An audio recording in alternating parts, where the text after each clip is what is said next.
prove that square root of 2 is an irrational number. তো আমি এই প্ৰবলেমটোত আমাক প্ৰুভ কৰিব দিছে যে স্কুৱেৰ ৰুটটো হৈছে এটা ইৰেশ্যনেল নাম্বাৰ। তো এতিয়া স্কুৱেৰ ৰুট অফ 2 যে ইৰেশ্যনেল নাম্বাৰ হৈছে, তো ইৰেশ্যনেল নাম্বাৰ মানে কি? যদি এই নাম্বাৰটোক আমি পি বাই কিউ ফৰ্মত লিখিব নোৱাৰোঁ, ৰাইট? পি বাই কিউ ফৰ্মত যদি লিখিব নোৱাৰোঁ তেনেহ'লে এইটো অট'মেটিকেলি এটা ৰেশ্যনেল নাম্বাৰ হৈ যায়। পি বাই কিউ ফৰ্মত যদি লিখিব পাৰিলোহেঁতেন তেতিয়া আমি কি ক'লোহেঁতেন, সেইটো হৈ গ'ল এটা ৰেশ্যনেল নাম্বাৰ। চ' আমাক প্ৰুভ কৰিব দিছে যে আমাৰ যোনটো স্কুৱেৰ ৰুট অফ 2 হৈছে সেইটো পি বাই কিউ ফৰ্মত আমি ইয়াক লিখিবই নোৱাৰোঁ। বাট এইটো আমি প্ৰুভ কৰিম থ্ৰু কণ্ট্ৰাডিকশ্যন। চ' আমি ইয়াতে এজিউম কৰি ল'ম, চ' let's say square root of 2 হৈছে এটা ৰেশ্যনেল নাম্বাৰ, ইৰেশ্যনেল নহয় বাট এটা ৰেশ্যনেল নাম্বাৰ হৈছে। So' let's say square root of 2 be a rational number. তো ইয়াক আমি কি কৰিছোঁ, ৰেশ্যনেল নাম্বাৰ বুলি কৈ প্ৰথমতে আমি ইয়াক এটা এজাম্পশ্যন লৈছোঁ, ৰেশ্যনেল নাম্বাৰ। তো তাৰ মানে কি হ'ল, ই যদি এটা ৰেশ্যনেল নাম্বাৰ হয় তো ইয়াৰ মিনিংটোতো এইটোৱে হ'ব, তাৰমানে স্কুৱেৰ ৰুট অফ 2ক আমি কি ডেফিনেটলি পি বাই কিউ ফৰ্মত লিখিব পাৰিম।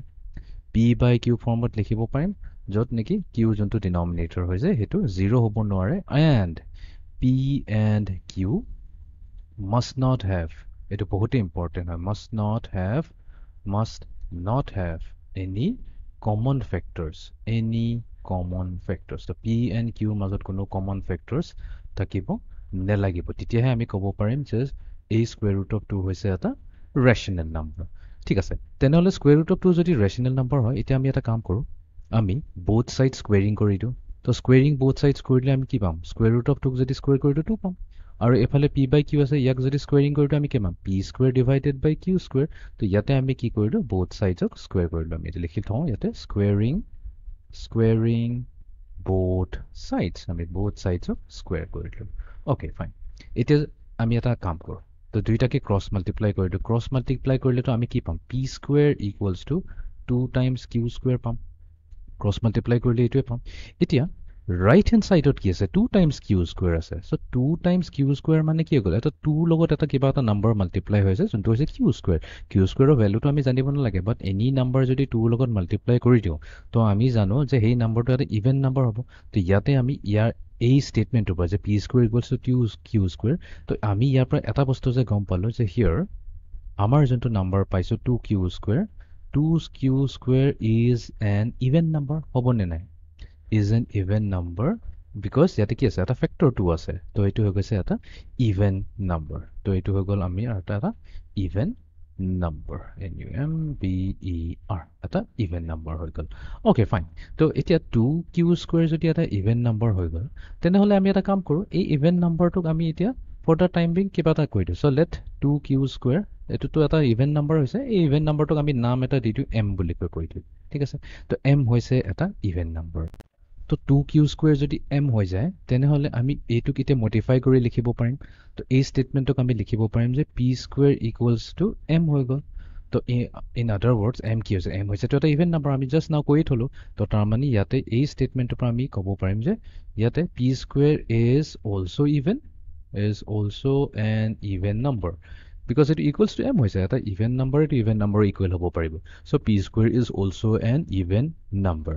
এতিয়া পি স্কুৱেৰ যদি ইভেন নাম্বাৰ হয় তেনেহ'লে পি ইভেন নাম্বাৰ হ'বই হ'ব, then P is also' even, এইটো হ'বই হ'ব। এইটো একেবাৰে চিম্পল, যদি কনফিউজন থাকে এক্সাম্পলৰে বুজিলে হ'ল। চ' মই যদি এটা নাম্বাৰ লওঁ 2 স্কুৱেৰ, যোনটো হৈছে একচুৱেলি পি, ইয়াতে পি ভেলু হৈছে 2 স্কুৱেৰ যদি লওঁ, 2 স্কুৱেৰ কৰিলে কি আহিব, 4 আহিব। এইটোতো ইভেন নাম্বাৰ হৈছে। তো ইনডাইৰেক্টলি মই কৈছোঁ যদি 2 স্কুৱেৰ যদি ইভেন হয় তেনেহ'লে এই যোনটো 2 হৈছে এইটো ইভেন হ'বই হ'ব।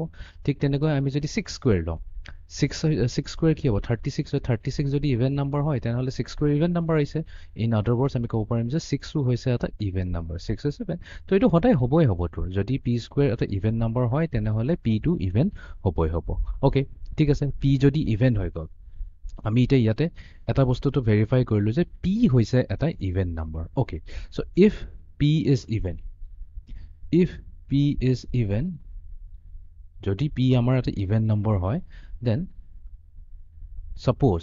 আমি এজিউম কৰিম, দেন ছাপ'জ পি হৈছে equals to 2 times N, where N is N integer, where ইয়াতে এন কি হয়, ৱেৰ n হৈছে কিবা এটা integer does not matter where n is some integer কিবা এটা ইন্টিজাৰ ভ্যালু হ'ব লাগে আমাৰ হেতু ভ্যালুটো জানিব একো দৰকাৰ নাই আমি জাস্ট ইয়াতে কৈছো যে p যদি এটা ইভেন নম্বৰ হয় তেনেহলে p টোক আমি কি এইটো ফৰ্মত লিখিব পাৰিম 2 টাইমছ n ঠিক আছে তো ইয়াতে আমি p প্ৰুফ কৰিলো p = 2n এতিয়া আমি কি কৰিম এইটো লৈ আহি যাও এই ষ্টেটমেন্টটো লৈ আহি যাও বিকজ আমি অলৰেডি কৈ থৈছো p² = 2q² again আমি ইউজ কৰিম again আমি ইউজ কৰিছো since p² = 2q².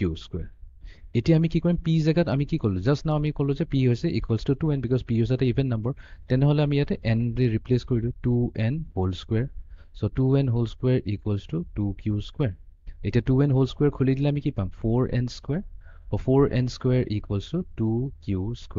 এতিয়া দুই সাইডে তো আমাৰ কি আছে 2 এটা কমন ফ্যাক্টৰ আছে তো আমি কি পাম 2n square equals to q² বা এটো আমি ঘুৰা উল্টা কৈ লিখো q² equals to পাই যাম 2n². again এতিয়া এটা বস্তু চালে so q² কি পাইছে 2 times something এটো n কি হয় ইন্টিজাৰ হয় আমি কৈছো ইন্টিজাৰৰ স্কয়াৰ কৰিলে তো এটি ইন্টিজাৰে হ'ব তো n² ক চাব না লাগে তা এটা ইন্টিজাৰৰ লগত কি মাল্টিপ্লাই হৈছে এটা নাম্বাৰ মাল্টিপ্লাই হৈছে যোনটো হৈছে 2 তো এই স্টেটমেন্টটো আমাক ক'লে যে q² কি হ'ব q² is also even q² ও কি হৈছে এটা ইভেন নম্বৰে ওলাইছে আকৌ এবাৰ তো q² যদি ইভেন নম্বৰ হয় তেনেহলে q টো ইভেন নম্বৰ হ'ব q is even as well q is even তো তাৰ মানে আমি কি দেখুৱালো যে q যদি ইভেন নম্বৰ হয় তেনেহলে let's say q equals to 2 times s ক'ব পাৰিম ইভেন নম্বৰ হৈছে তাৰমানে ইয়াতে ফ্যাক্টৰ আছে 2 এটা where আমি ক'ব লাগিব ইয়াতে s কি হয় because আমি s জেনেৰেট randomly ললে নহব where s is some